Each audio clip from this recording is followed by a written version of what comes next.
Welcome to Wildlife Rehabilitation from Rescue to Release, a podcast dedicated to licensed wildlife rehabilitators and the veterinarians who support them. I'm your host, Gail Buell.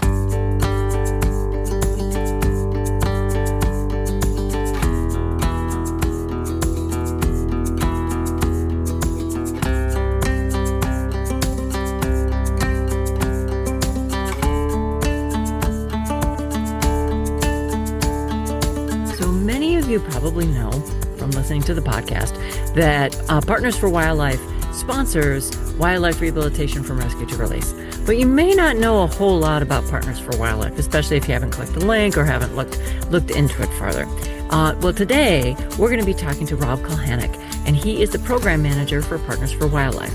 I also work for Partners for Wildlife. I'm the Program Coordinator for the initiative, but Rob is going to help kind of give us a really good overview of what Partners for Wildlife is, why it exists, what we do, and we're going to drill down into, in particular, one of the programs that Partners for Wildlife, along with many other people, help create to help wildlife rehabilitation. And that is called WRKE, Wildlife Rehabilitation Knowledge Exchange. I hope you find it interesting, and at the end, I'm really hoping that you're interested in joining us on WRKE.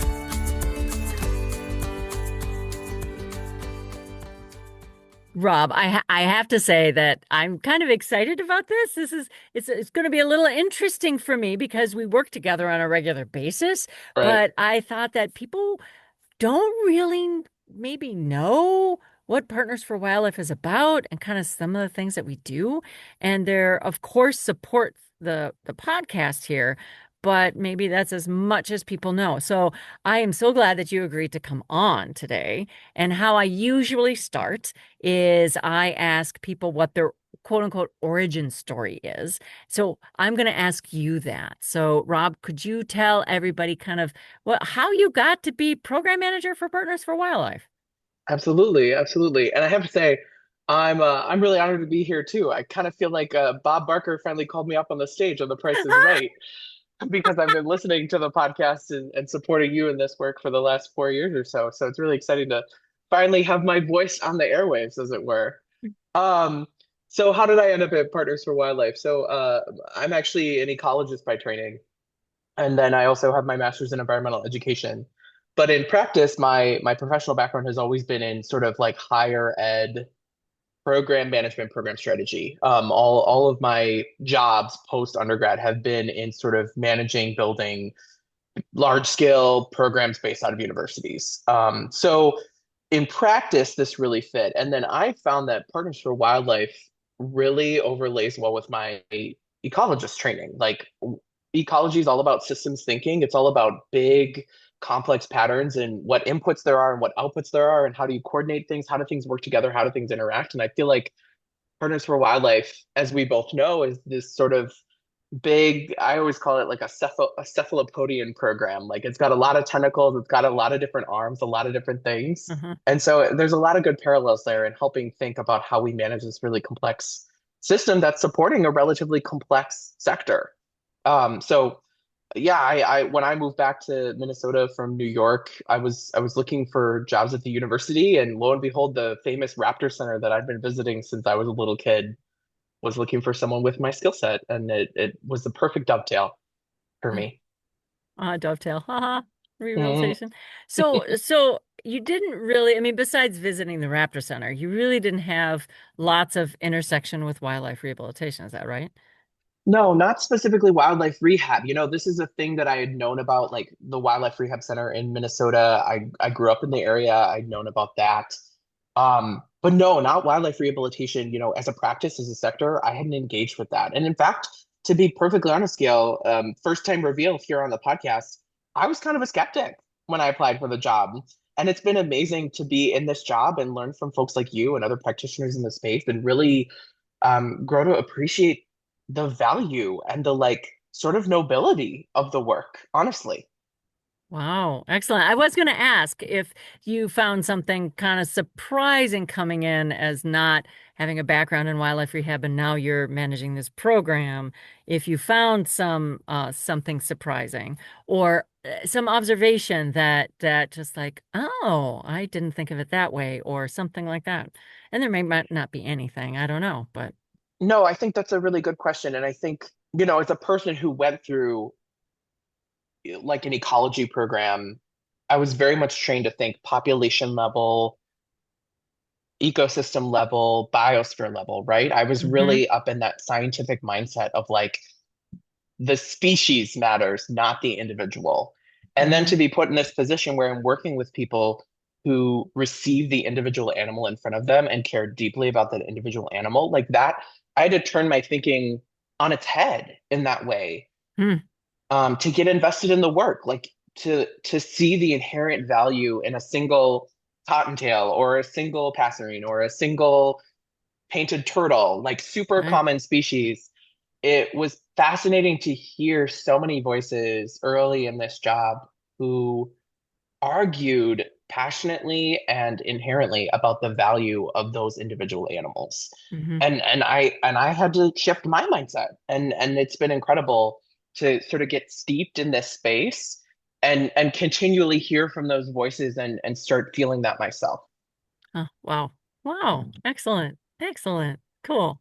Well, I'm glad because I'm like of the mindset, well, and I have a biology degree. Everybody who listens knows this because I brought it up, and I'm very proud of that.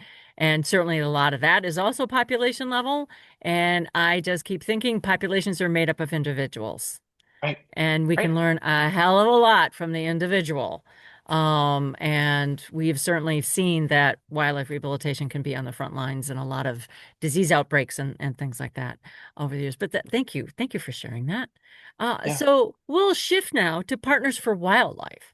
absolutely. What a great name, too. By the way, I did not come up with it, but it's a great name. We refer to it, and you may hear Rob and I talk about P4W. That's Partners for Wildlife. It's got a pretty good graphic identity too, I think. Hmm. Hmm. Anyway, I'll quit bragging about that stuff. But so, do you want to give our listeners a really good overview of what Partners for Wildlife is? Yes, of course. 4 years in, still working on the elevator pitch. It's a sprawling cephalopod of a program. There's so much that we're trying to do, but I think when you distill it down, Partners for Wildlife's sort of mission, its ethos is supporting animal welfare and wildlife rehabilitation. hmm So anybody who practices in this space can recognize that an animal, when they sort of enter the wildlife rehabilitation system, as it were, when they're picked up by a finder or when they're brought to a center, when they're entering that system, their welfare is poor.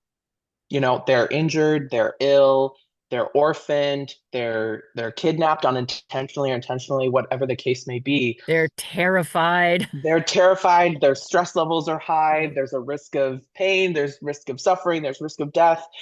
And so our program is really centered on how can we support the system to improve the welfare of those animals as they're part of wildlife rehab, right? The ultimate goal always for wildlife rehabilitation is to get that wild animal back to where it belongs, which is back in its wild spaces, living its hmm natural life. Right. Um, and there's a lot of obstacles when they have to come into rehab for them to get back to that final outcome. hmm So, how can Right. we support the practitioners in this space, the actors in this space, the resources in this space to better support animals in reaching that outcome and Right. reaching whatever outcome is the best for their welfare? And we look at that in a lot of different ways, right? There's wildlife rehabilitation is sort of an early, not early, it's been around a long time, but it's a growing sector, it's an evolving sector. And so there's a lot of work to be done to continue growing, improving our approaches, improving our techniques, getting hmm more people involved in it, getting the standard, the bar raised. And we're trying to do a lot of that sort of all at once in different ways through Partners for Wildlife. When we talk about overarching what the big goals are, overall, we want to support animal welfare. We want to figure out how to advance animal welfare. Under that, we kind of have these three big outcomes, right? The hmm three things hmm that we want Partners for Wildlife to help accomplish. hmm One of those is enhancing competency. So that's building knowledge. How do we get folks trained in the right ways? How do we get people the information they need to provide better care? How do we get people connected to one another to better share that information? So one of our big pillars, right, is sort of this building knowledge, this enhancing competency. Another one is building resources. So how do we Hmm. get folks the resources they need, the physical material resources they need, whether that's better infrastructure, better caging, running water, better diets for their patients, more enrichment for their patients, all of those material things, right? Because so many Right. rehabilitators are operating out of their own pocket. They're they're sort of MacGyvering solutions for things because no one's thought of them before. They're resource strapped. How do we get folks those resources? In the Hmm. same vein, sort of on the other end under that column, we're also figuring out how to prevent so many animals from coming into the system when they don't need to, right? Because Right. a lot of folks, a lot of rehabilitators, their patient load is made up of young animals or animals that get picked up that don't need to be, that could stay in the wild, right? And that would be the best thing for their welfare from the jump, is that they never have to come in at all. Correct. And how do we do that sort of public education, that outreach to make sure that that continues to happen, that we shift that bar from unnecessary admits Hmm. towards animals stay in the wild and people know how to keep animals in the wild. Hmm. So we've got enhancing competency, building capacity, and then strengthening community. And I think this is a big one. And all these are interrelated, right? We can't do any of this without the rest of it. And that's why it's so hard to talk about the program. But in strengthening community is about how do we get folks practicing in this space better connected to one another. I think way back in the day, Gail, when we were first looking at this program, and I'm using the royal we here, right? I Yeah. wasn't Right. around, Right. but when the folks who started Partners for Wildlife were really looking at the sector and figuring out how to support that work, they were finding that a lot of rehabilitators operate sort of in isolation. You know, people get into this space on their own. They're really passionate about this work, or they live somewhere really rural, Hmm. or they don't know that there's a whole sort of community here doing the same work. So one of the big focuses really early on was how do we get folks doing this work Right. connected to one another so they can share resources, they can commiserate with one another, they can share techniques, they can support one another, you know, whether that's materially, emotionally, mentally, with information, whatever the case may be. How do we get those folks connected? How do we get that community built up? So that's kind Hmm. of our third big pillar. And I think that one's really important. You know, the more that I have been, the longer that I've been in this position, the longer that I've worked with this community, with this sector, I think getting people connected to one another is so important. It helps people not Hmm. reinvent the wheel. It helps Yep. people feel a sense of community, a sense of stability, and it helps. I think it helps longevity. It helps sustainability. It helps people feel Right. like I can continue with this work because I know that I have others to rely on. I know that I have places to go to find help. Um, and I know that there's other folks working on this same big picture effort that I am. Yeah, I also think, just of course, because I'm an insider, I know P4W, is that piece, that community piece, is all about trying to also reduce what we have typically called burnout or compassion fatigue or things Right, like that, because right. that's a real challenge in this sector, is that people leave for a myriad of reasons. But some of it is burnout and compassion fatigue. They just can't take that moral injury anymore. Mhm. And having that community can help you to know that there are other people doing your work, other people that kind of feel a lot of the same things you do.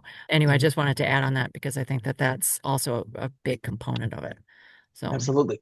I think one of the concepts that underpins that community-based approach is this idea of a community of practice, right? That's a hmm. sociological concept around a group of people who are focused on the same thing, who are working on the same issues.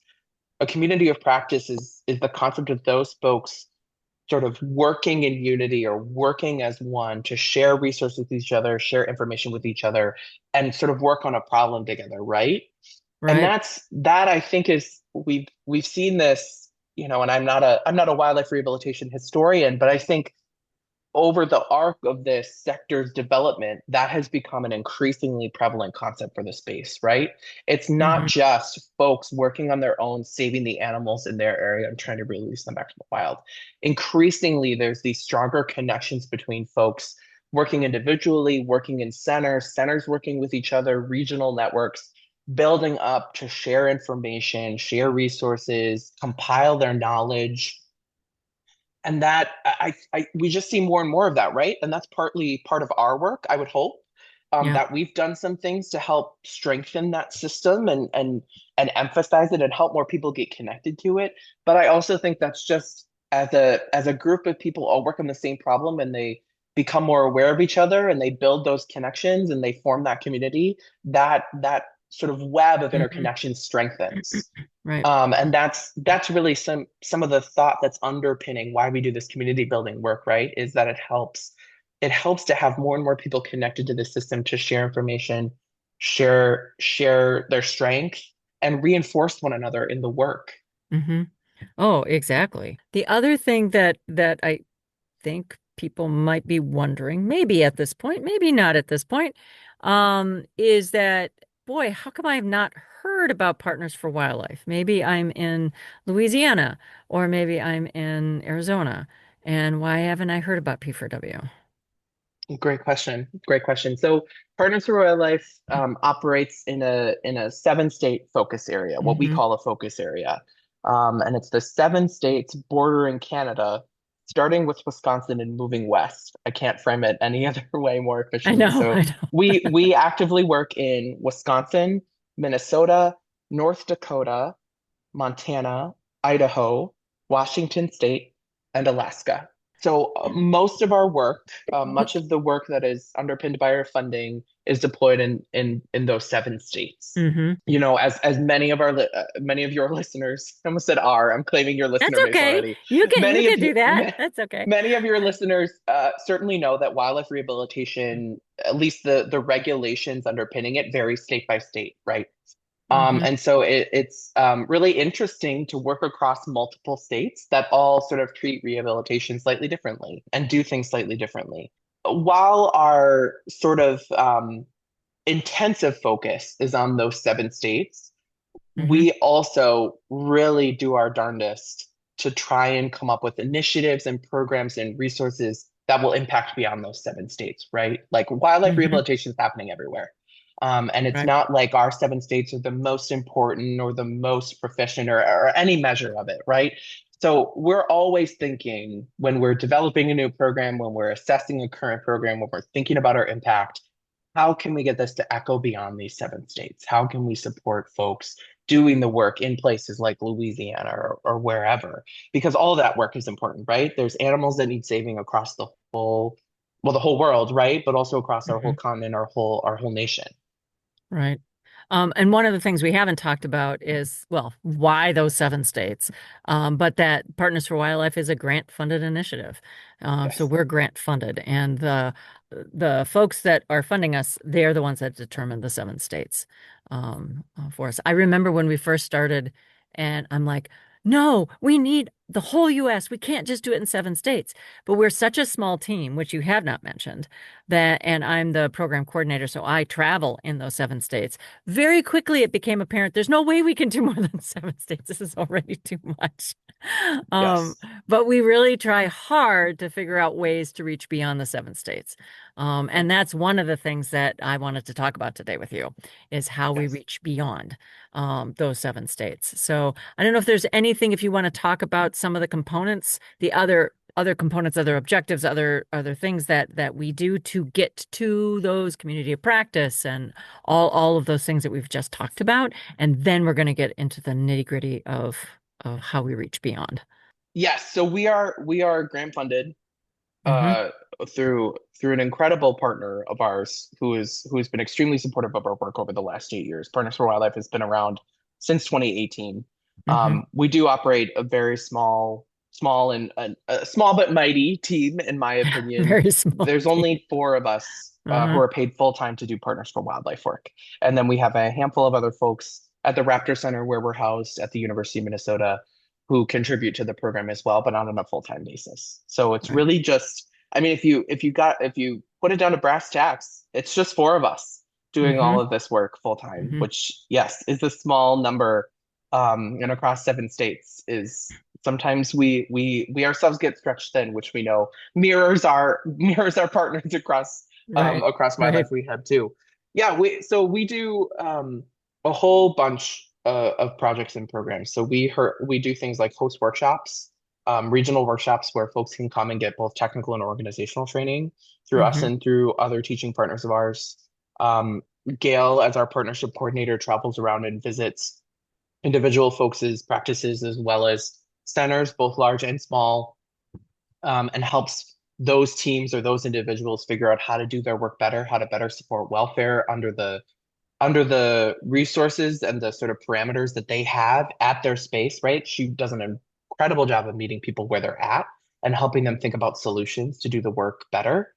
Um, and we're also really fortunate to be able to support some of those folks directly through granting, which is also, relatively rare, I think, in wildlife Yeah, it rehabilitation. is. And another Mm-hmm. big reason that we're limited to the 7 states that we are, because it's really challenging once you start moving beyond a limited geographic area to figure out how to um, make that funding last and be as impactful as it could be.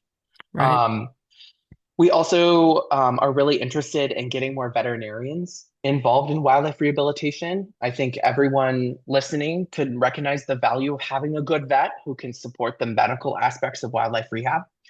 So we have things like veterinary internships where we train new DVMs in how to do better work in clinical wildlife medicine, how to treat wildlife patients more proficiently. We also host an annual fellowship, so we have 8 folks who join us every year. Usually that group is split between wildlife rehabilitators and vets who are interested or practicing in wildlife. And they come together for a series of experiences and rounds and all sorts of things where they learn about animal welfare. They get a lot of practice in welfare-centered thinking and engage with like the broader wildlife rehabilitation community through things like the National Wildlife Rehabilitator Association's annual symposium and through rounds where we invite partners from a lot of our partner institutions to come join us in conversation. So a lot of community building happens through that fellowship as well. One of the big projects we've done, and this is a big one, and cut me off here, Gail, if I'm going to jump the gun. One of the big projects we do that again we really wanted to echo outside of that 7 state focus area is a way for rehabilitators in particular, but all sorts of folks who contribute to wildlife rehabilitation to connect with one another and share advice, share knowledge on a broader scale, right? Like how do Mm-hmm. we get folks who aren't near each other geographically or don't necessarily know one another but both practice in the space, sharing the knowledge that they have with one another? There's so much brain power and so much brilliant learning that happens every day in wildlife rehabilitation, in individual practices, at centers, out in the field.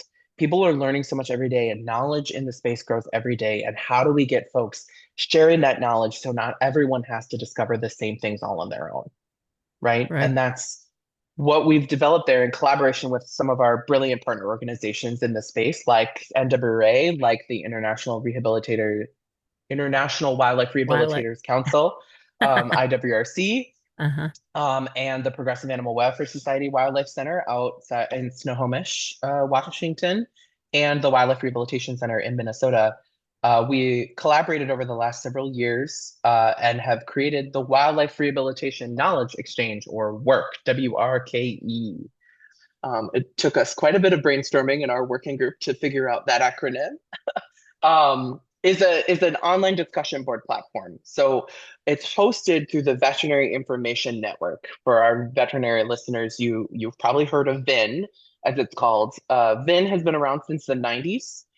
It's an incredible institution, an incredible resource for veterinarians all across the U.S. and the world, Mm-hmm. where vets can join. It's membership based, and they're able to post on public discussion boards with one another and discuss cases, discuss any number of things related to their practice and get input, get advice, get knowledge from vets everywhere, all its entire membership base.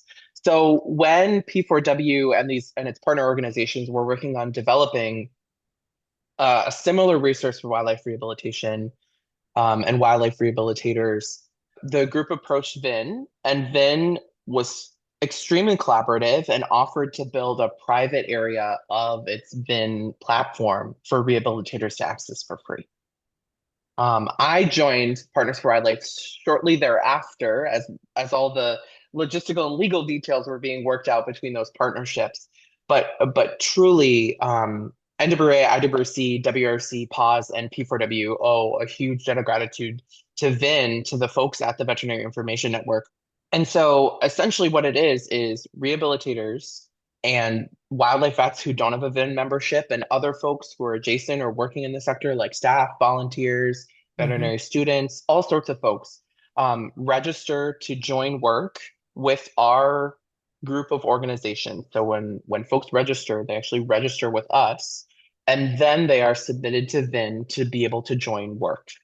And what work actually is when you log in is it's an area where you can go and the folders in it are all organized by taxa, by animal groups. So like if you say you're a rehabilitator and you join work and you get a patient that you've never gotten in before, you get an American woodcock or something you've never treated before. You can log into work and go to the message boards and find the right folder for woodcock. And that'd be what, ground It's why just can't I think of the under word? there. We've got Raptor separated from birds, but Right. it's just birds, folder for birds. Yes, under avians, and Hmm. post a message saying, "I just received my first American woodcock." Talk a little bit about what its case seems to be, like if you've done a physical exam, et Hmm. cetera, and say, "Does anybody have any protocols on how to treat XYZ in American woodcock? Does anyone know what their diet is?" Whatever questions you have.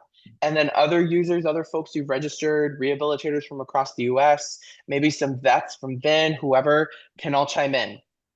We've seen people attach their protocols from their center for other folks to use. We've seen people chime in with other thoughts.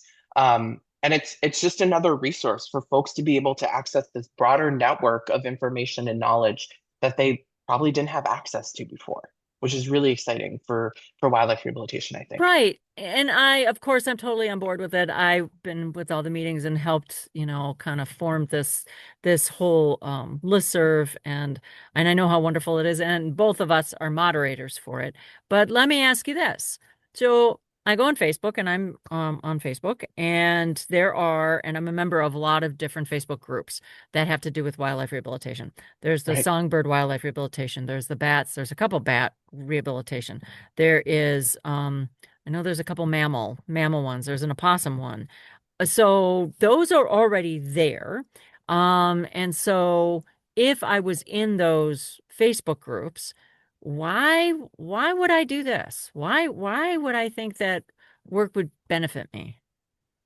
It's a really good question. And the first thing I'll say is that none of our organizations started down this pathway and built work with the intent that it would replace successful knowledge sources that already existed, right? Like I think of work as a great complement to the places that practitioners already go to get knowledge on what they need, right? Like I'm a person who operates from a place of more knowledge. Knowledge is power, and more knowledge is always better, right? Hmm. Hmm. Um, so I don't necessarily think anyone should say, "Oh, I'm going to leave my Facebook groups behind and go join work and get everything I need from work," right? I Hmm. don't think that's the case in practice, and I don't think that's what we envisioned either. I think work is great because you've got a huge diversity of people who've joined. You've got veterinary students, you've got vets themselves, some of whom don't directly practice in wildlife. You've got folks at organizations like ours who do association work, who have big networks but don't necessarily practice. You've got folks in academia. Like it's a huge diverse body of Hmm. users already. And so it's just another place to ask new questions and maybe get new different perspectives, other insights, right? A lot of the Facebook groups, they're they're very community built, community centered, focused, like taxa specific or species specific groups, right? Right. And they're Mhm. incredible places often to get information. I will never deny that. That's part of the power of wildlife rehab, I think, is that so much of the work, so much of what exists already is community based and community focused and community centric. I think work is a great complement in that it's another place to go to ask a question, to get an even more diverse body of input on questions you have. Hmm. And it can't be denied that it's also a huge source of veterinary knowledge. Like it is hosted on a vet site, and there could be a lot more veterinary eyes on it. So I think it's a particularly great resource if folks are looking for input from that particular type of professional, for that part from that particular body of knowledge. Right. Definitely when you're posting a question, it's not just words. You can put pictures, you can put radiographs, you can put, I'm pretty sure you can put little snippets of video. I'm pretty sure you can. So you Hmm. can Hmm. add all of that, and then you can start having a conversation. What's also really nice about work, and I think it's reflective of Vin, of how Vin runs, because it's a mirror, a little bit, is that I can subscribe to the folder or the question. So what that means is somebody replies to my question, it comes to my inbox. I don't always have to be on the platform. Oh, I got to go check work and see if somebody answered my question. It will come to your inbox. And so then you can see, oh, someone commented, and then you can click on the link and it brings you right there. So it makes it pretty convenient in that sense. When sometimes Facebook, um, yeah, you might get a response and you might see it in your, what do they call it? Recents or something like that, Notification. Yeah. notifications. But I subscribe to a lot of different Facebook groups, and so it might get lost if I'm not looking for it exactly. The other thing, so I'm a generalist at my very being. I love knowing lots about many, many things. And the one of the things that I value most, I love being a moderator too, by the way, for this exact same reason. But one of the things I love the most about work is that, yes, I might go in there to ask a question about an American woodcock. However, I have access to all those other folders and I can subscribe to those folders and I can look in those folders and I can see what questions are being asked and it might pique my interest. And oh my gosh, maybe I don't do anything with mammals, but boy, there's a technique that they're using or they're suggesting to use on X, Y, or Z that, oh my gosh, that might work. That might be really interesting to explore. I need to talk to my vet or I need to talk to another person to see if, would that be viable for what I'm doing? And I love that. And even if that's not the case, it's just great to see what everybody else is doing and what challenges they're having and what questions they're asking. Um, Absolutely. and the other thing, I'm just going to keep going, is Please. that this is kind of crowdsourcing a little bit, right? That someone may have asked a question, someone else may have contributed something, but you come along and you look and you're like, well, wait a second, we did this or this other rehabilitator did this. We need to get, we can contribute. We can give some information here that might help that particular animal or answer that particular question. So those are the things that from my perspective and work and how we've kind of put it together, I think it is really cool. And the other thing, so like right now, I've got work open in the background so I can kind of look at it. And so one of the folders is avian/raptors. And underneath that, it has a list of all the topics of questions that have been asked there. And so I can click on any one of them and I can say, oh, eagle likely has aspergillosis. And that is one in there. Huh. Let me go look. Let me go see what they asked and answered. And I can, that's just another place to learn.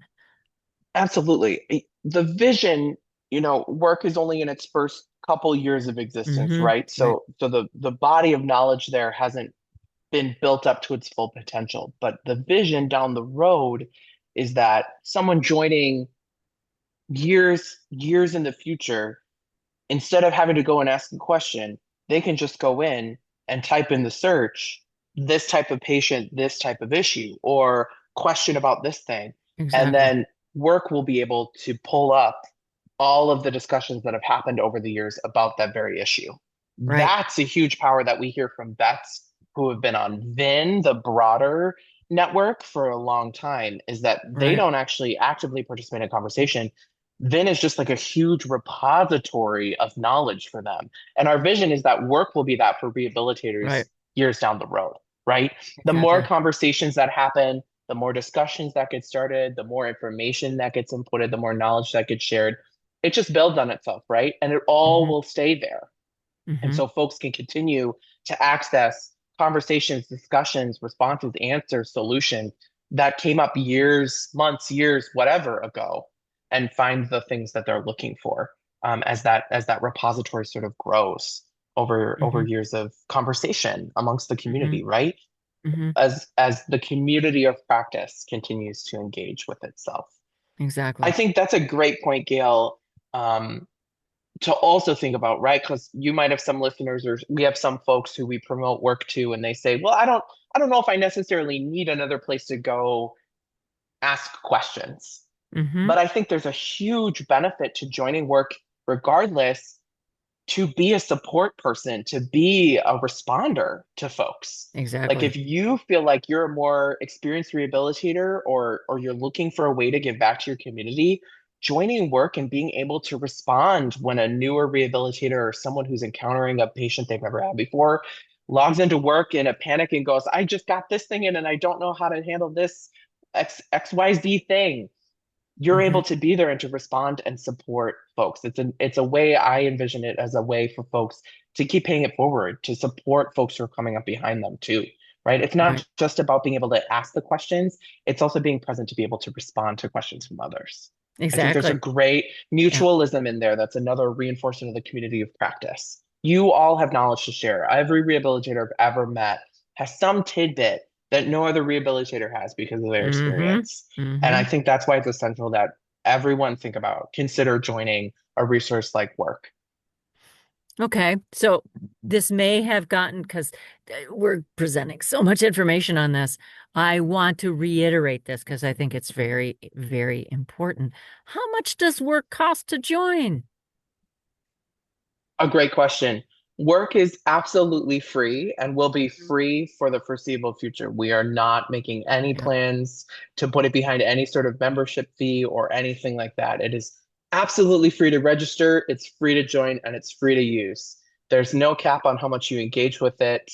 There's no limit on how many discussion Yeah. boards you start, et cetera, et cetera.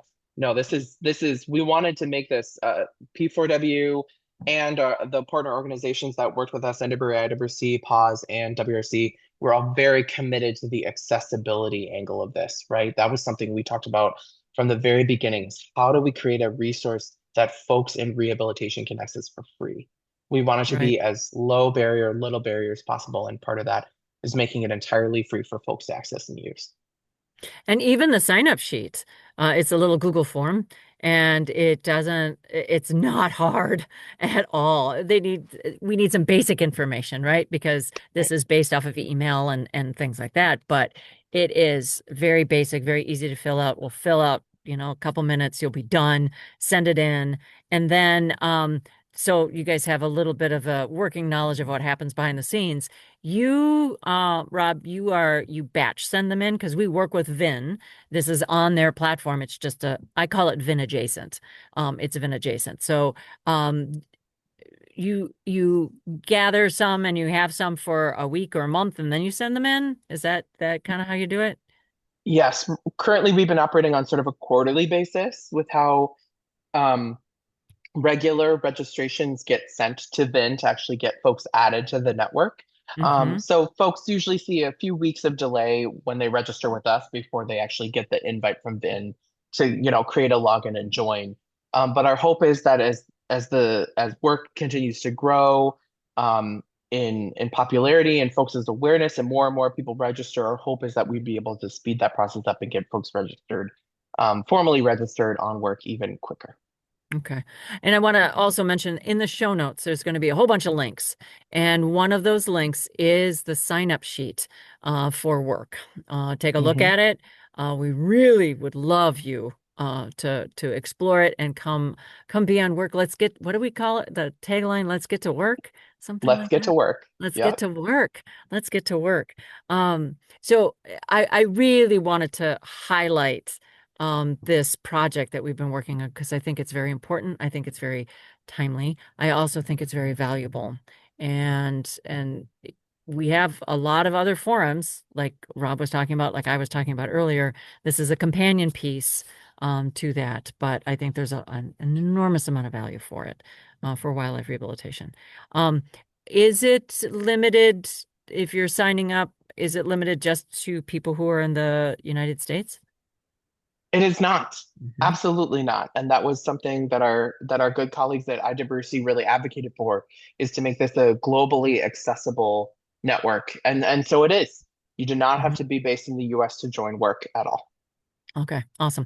The other little detail that I think people need to know is that if you're in work, if you're not a member of VIN, the Veterinary Information Network, if you're a member of VIN, you have access to both. You have access to VIN and all of that. And usually you're a veterinarian professional or a veterinary professional. If you are a wildlife rehabilitator or a veterinarian that's not a member of VIN, you have access to all of work, but that doesn't mean you have access to VIN. If you Hmm. are a member of VIN, you have access to VIN and work. Hmm. Um, and because I'm not a member of VIN, if you're on VIN, do you know off the top of your head, Rob, where you search for the link to get to work?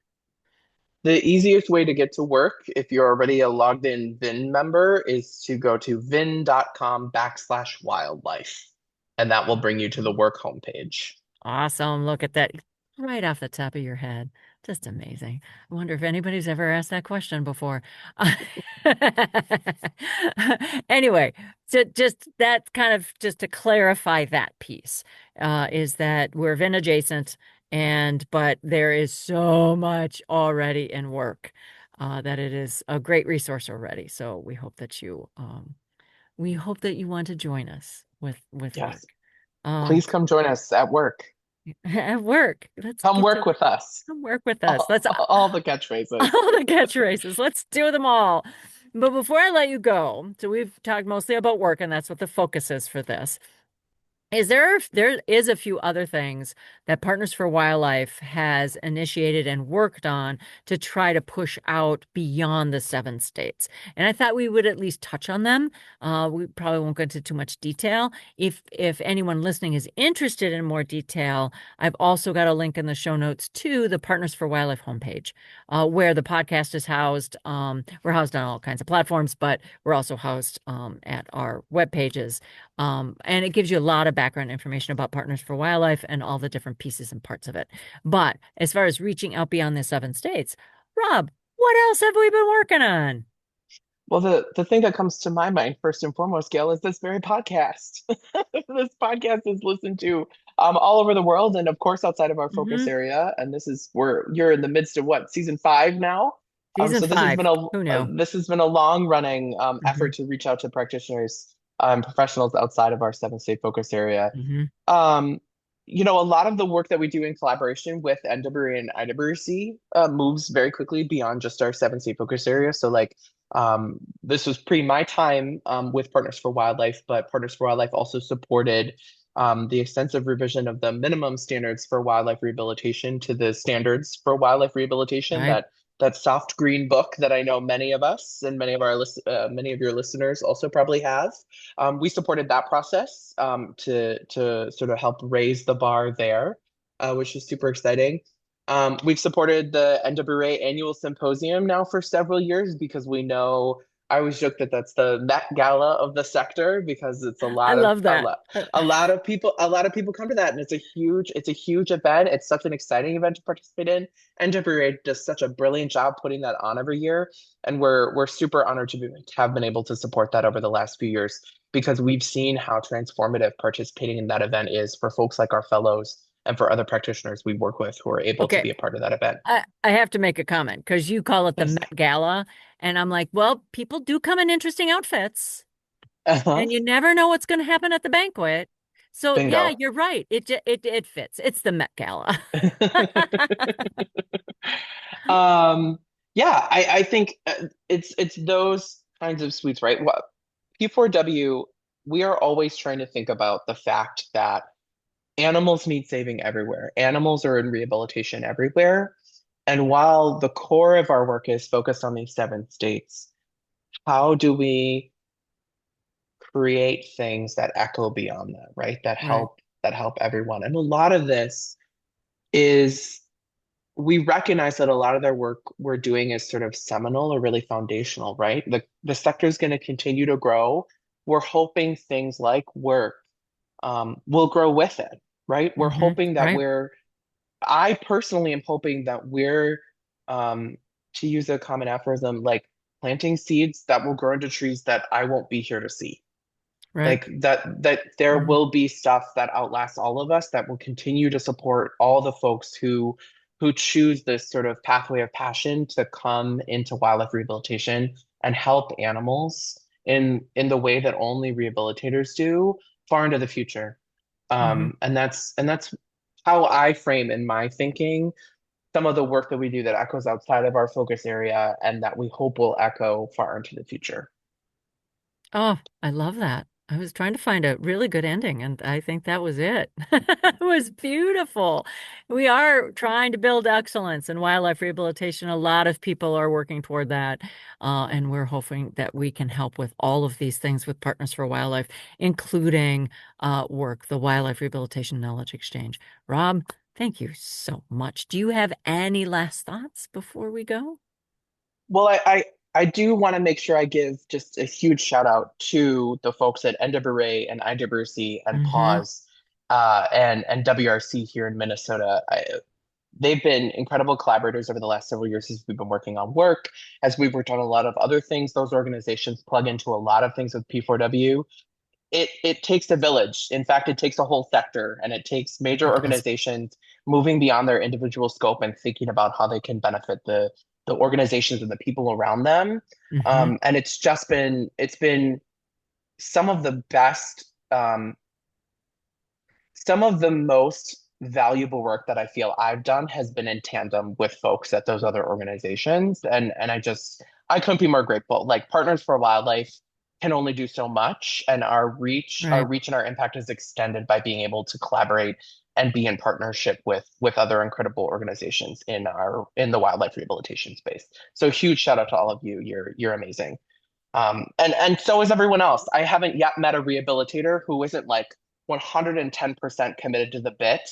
And that alone is a major reason that I am still here and still think Partners for Wildlife is the bee's knees and still want to help everybody. Like the lifelong learning energy that emanates from every rehabilitator I meet, the commitment, even when this work is really tough, you just can feel how much people care and how much Right. good they want to do in all the Mm-hmm. ways. And it's really inspiring. It inspires me literally every day.